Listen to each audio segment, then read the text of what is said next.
A missile rises from Iran. Seconds later, an American-built interceptor rises to meet it. Today, the U.S. and Israel launched an unprecedented joint attack on Iran. The United States military began major combat operations in Iran. On the screen, the defensive system appears to work exactly as designed.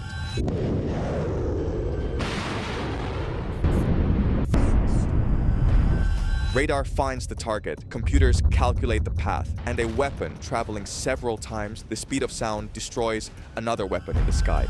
But beneath that successful interception is a disturbing equation. The attacking drone may cost tens of thousands of dollars. A Patriot interceptor can cost several million. A THAAD interceptor is estimated at roughly 15 million. And during a large raid, commanders may fire more than one defensive missile because one failure could mean a destroyed airbase, a burning desalination plant, or dozens of dead civilians. So the central question is not simply whether America can shoot Iran's weapons down. It can.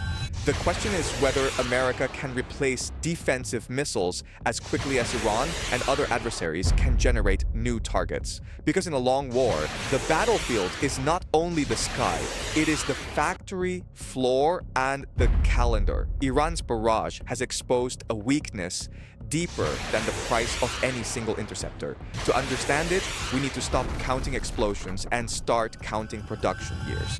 As renewed fighting spreads across the Gulf, Iran has continued launching missiles and drones toward American forces and US-aligned states. Jordan, Kuwait, and Bahrain have activated air defenses, while American strikes have targeted Iranian missile sites, storage facilities, bridges, electrical systems, and other infrastructure. The exact inventories are classified or uncertain, and wartime claims are designed to influence morale. So we will not pretend to know every missile remaining in every bunker. Instead, we will examine a simpler model. 3 numbers decide whether a missile defense system survives a campaign. First, the cost of each engagement. Second, the depth of the defensive magazine. Third, the time required to manufacture a replacement. Call them the 3 ledgers of missile war: money, inventory, time. Most public debate focuses on the first ledger because the numbers are dramatic, but the second and third are more dangerous. A rich country can spend more money. It cannot instantly manufacture a rocket motor, seeker, radar, guidance package, trained workforce, and certified production line. That is the contradiction at the center of America's defense economics. The United States possesses some of the most capable interceptors ever built. But capability is not the same as abundance, and abundance is not the same as replacement. Start with the famous comparison. An Iranian Shahed-type one-way attack drone can be produced for roughly the price of a luxury car. Its exact cost varies by model, components, and estimate. But the point is its simplicity. It uses a small engine, basic navigation, and enough explosive material to damage an exposed target. It only needs to travel far enough, arrive in numbers, and force a response. The defender faces a harder engineering problem. An interceptor must distinguish a moving target from clutter, calculate a collision, maneuver precisely, and destroy the threat before impact. That is why defensive missiles are expensive. The defender is trying to hit a bullet with another bullet, while the attacker chooses the time, route, altitude, and composition of the raid. But here, we need an important correction. Comparing the price of the attacking weapon with the price of the interceptor can be misleading. A $15 million missile protecting a $1 billion radar may be an excellent trade. A $4 million Patriot preventing a ballistic missile from striking a crowded apartment tower is not wasteful because the incoming missile was cheaper. The value being defended matters more than the price of the threat. This is the strongest objection to the cheap drone versus expensive missile argument, and it is correct. At the moment of impact, commanders are not balancing a spreadsheet. They are protecting lives and critical systems, but that does not end the economic problem. It relocates it. The real question is not, was this interception worth the money? The real question is, how many equally worthwhile interceptions can the defender still make tomorrow? Every missile defense battery has a physical magazine. A launcher carries only a limited number of interceptors. Reloads are limited. Ships must return to port, while ground units need secure transport, crews, spare parts, and functioning radar. This creates a strange form of pressure. Iran does not need every missile or drone to penetrate. It can gain strategic value simply by forcing the defender to fire. Some objects may be weapons, others decoys, and others aimed at empty ground while appearing dangerous during the seconds a commander has to decide. The attacker therefore purchases uncertainty. The defender purchases certainty. And certainty is usually more expensive. Imagine a raid of 100 objects. The defense system identifies 50 as serious threats. If doctrine, risk, or imperfect tracking causes 2 interceptors to be assigned to some targets, the defensive expenditure can rise rapidly, even when the majority of the raid is ignored. Now repeat the raid tomorrow, then the next day.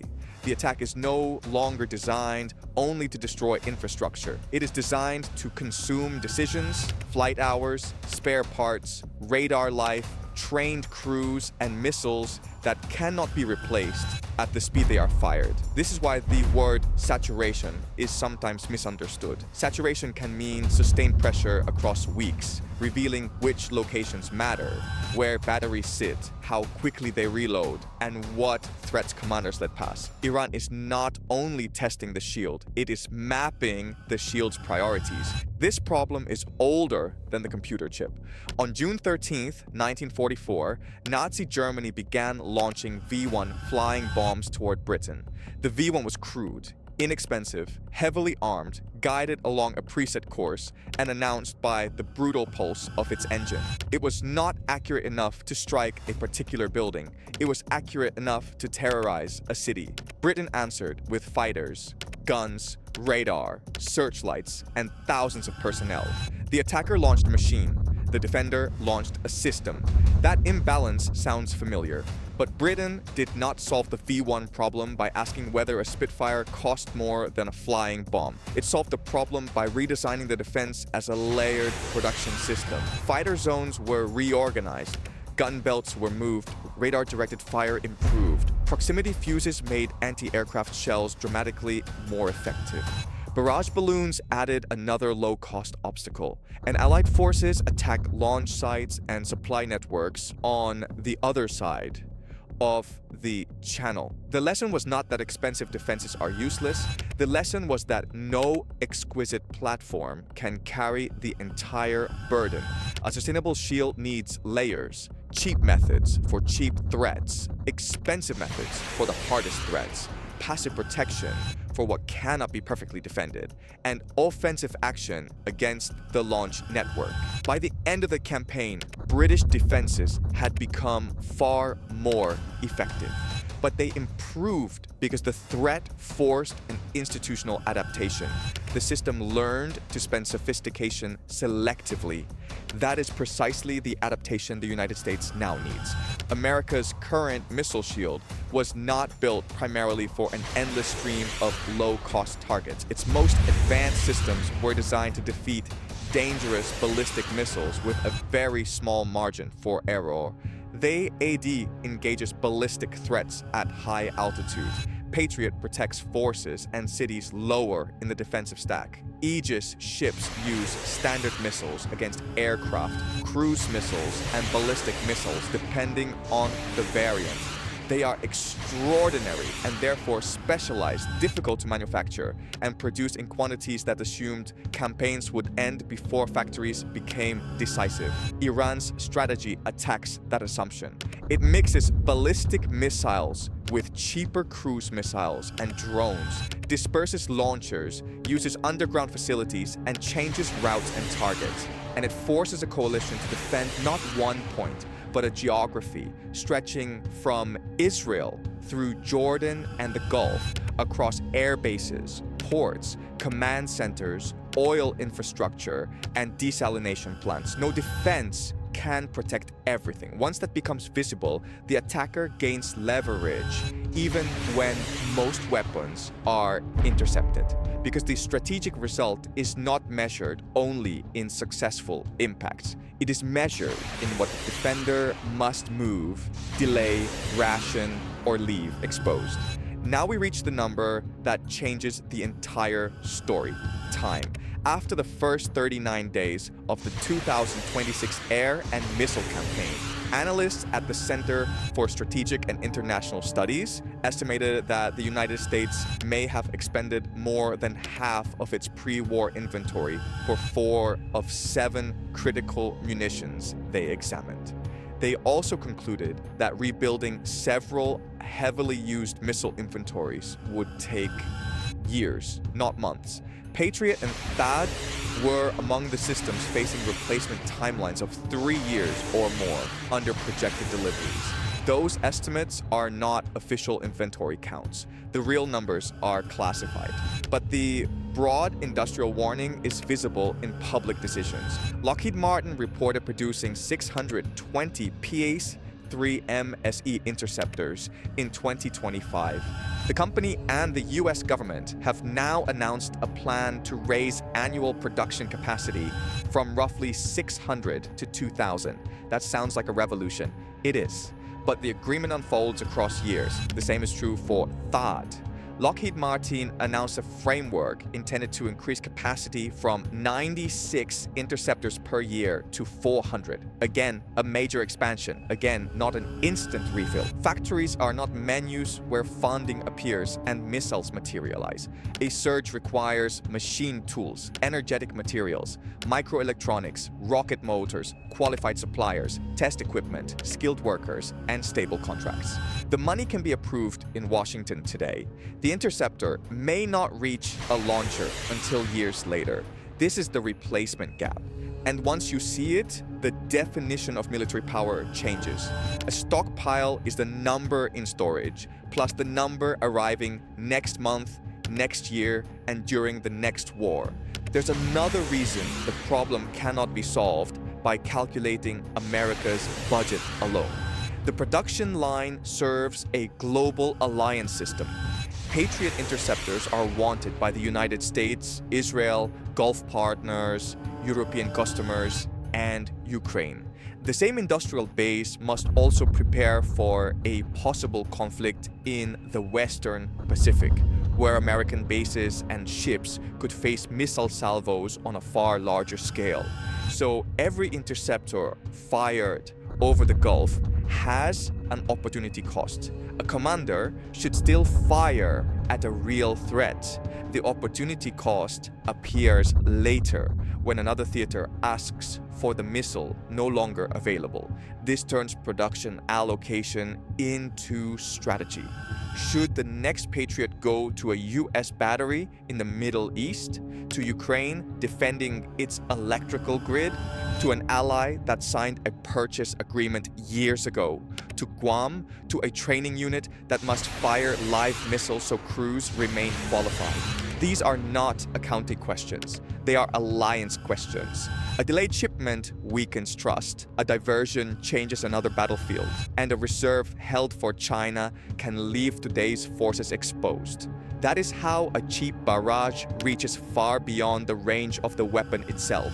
It would be a mistake to imagine that Iranian strategists need a perfect economic model or precise knowledge of American inventories. They only need to understand the direction of the imbalance. Iran's public objective is retaliation and pressure. Its deeper strategic interest is survival. A government that cannot defeat the United States conventionally can still try to make continued war politically, economically, and operationally expensive. Missiles and drones serve that purpose in 4 ways. They create damage, force defensive expenditure, interrupt commerce, and generate uncertainty about the next target. The last effect may be the most important. A missile does not need to destroy a port to reduce activity at the port. It only needs to make insurers, shipping companies, airlines, workers, and governments believe the port may be struck.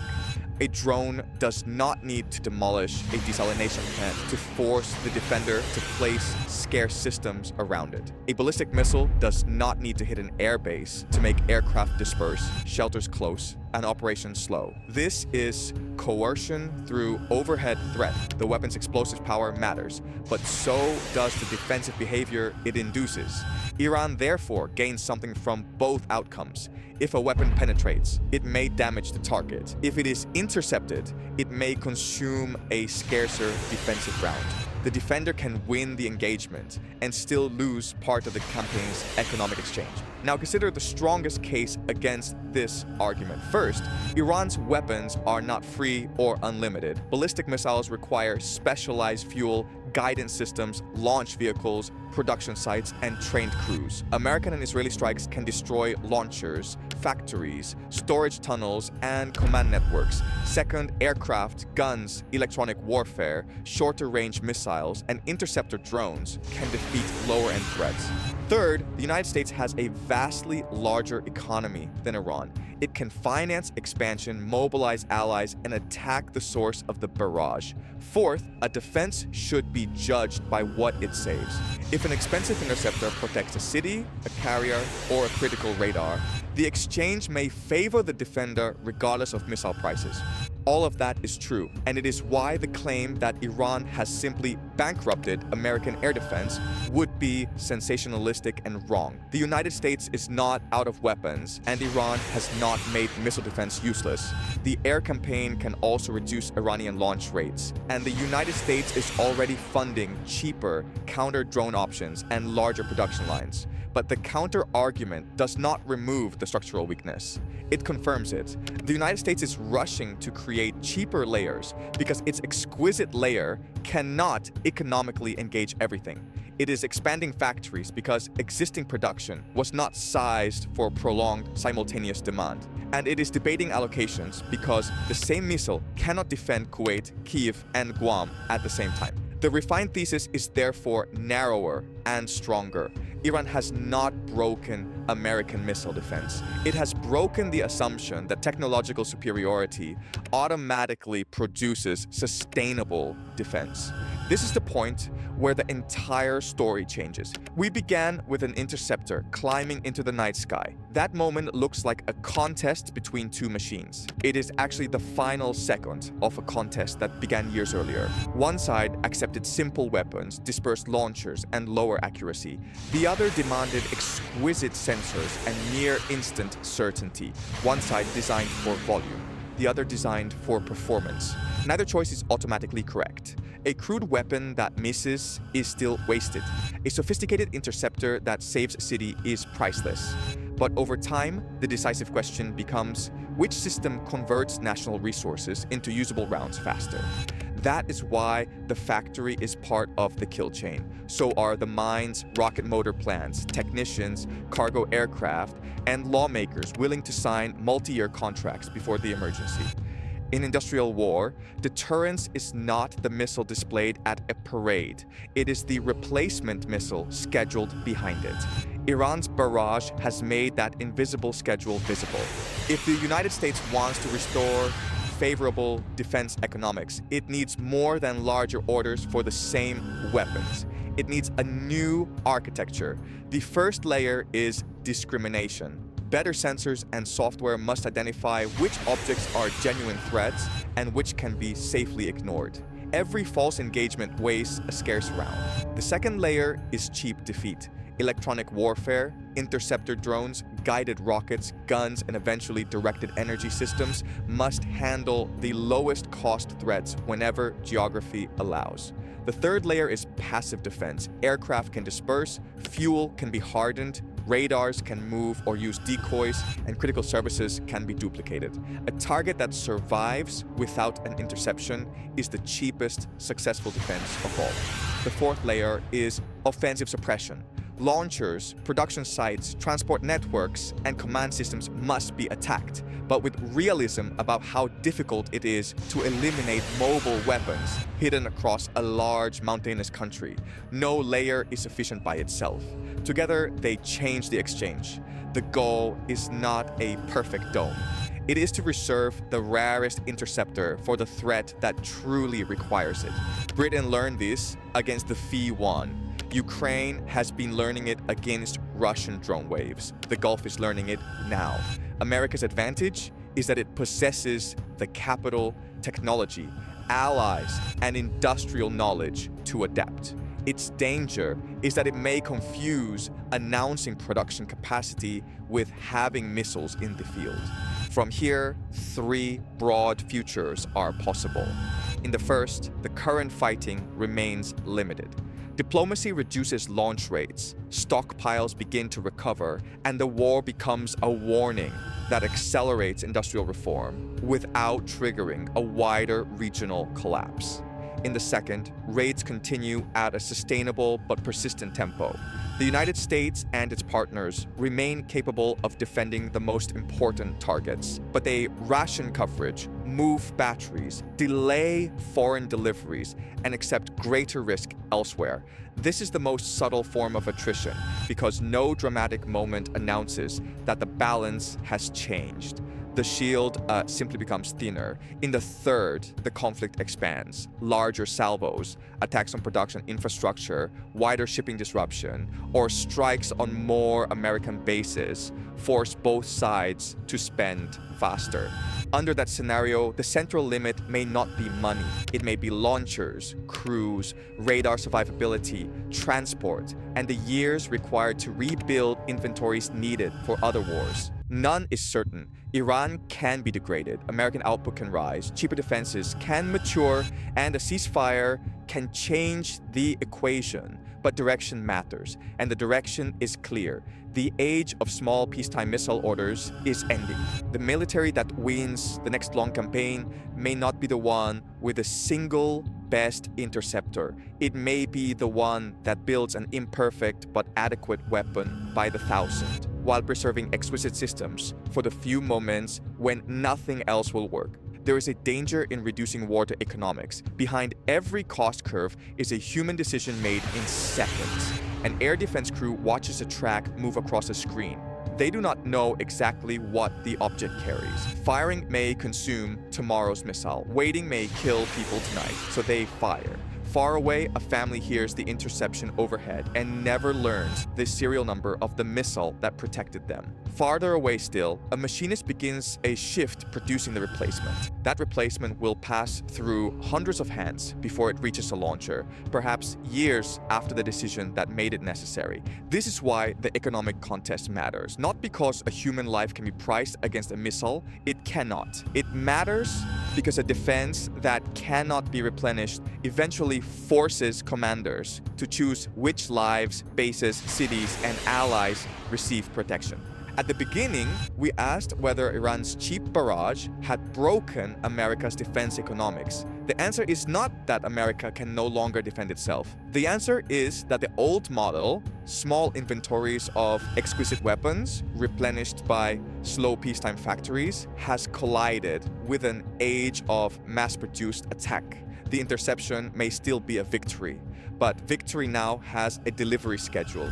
If you value analysis that separates battlefield spectacle from the system underneath it, subscribe and share this video with someone following the war. The missile war will not be decided by the last explosion. It will be decided by which factory is still answering the siren.